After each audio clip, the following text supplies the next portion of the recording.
पिछले साल बांग्लादेश में शेख हसीना की सरकार का पतन हो गया। पूरी दुनिया ने देखा कैसे शेख हसीना के कार्यकाल में पिछले 15 सालों में बांग्लादेश की पहचान एक धर्मनिरपेक्ष और डेवलपमेंट की ओर बढ़ रहे देशों में होने लगी थी। लेकिन अब लगता है कि मोहम्मद यूनुस की सरकार बांग्लादेश को बर्बादी के रास्ते पर ला चुकी है।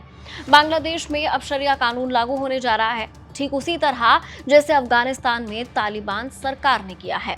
और पूरी दुनिया जानती है कि शरिया कट्टरपंथियों का महिलाओं पर हर तरह की पाबंदी लगाने का सबसे आसान जरिया है। खैर, उस पर आएंगे, पहले आपको बताते हैं बांग्लादेश में हुआ क्या है।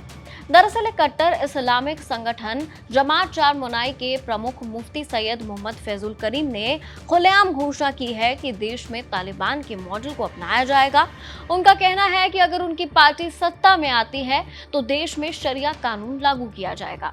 उन्होंने कहा कि नेशनल इलेक्शन जीतने पर इस्लामी मूवमेंट बांग्लादेश शरिया कानून लागू करेगा। फैजुल करीम ने यह भी वादा किया है कि अगर सरकार बनी तो हिंदुओं को भी शरिया कानून से अधिकार मिलेगा।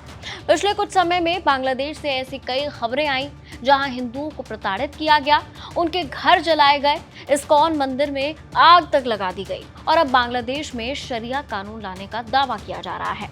अगर बांग्लादेश में तालिबानी मॉडल लागू हुआ तो अराजकता फिर से फैल सकती है। हालांकि अभी तक यूनुस सरकार की तरफ से इस मामले पर किसी भी तरह की प्रतिक्रिया नहीं दी गई है।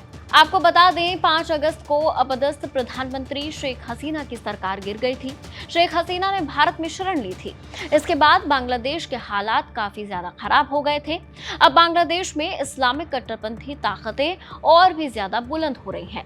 अगर बांग्लादेश में भी शरिया लागू किया जाता है तो सबसे ज्यादा असर महिलाओं की स्वतंत्रता पर ही होगा। आप इस फैसले को कैसे देखते हैं, हमें कमेंट कर जरूर बताएं। मैं थी आपके साथ सृष्टि गोयल। देखते रहिए एबीपी लाइव।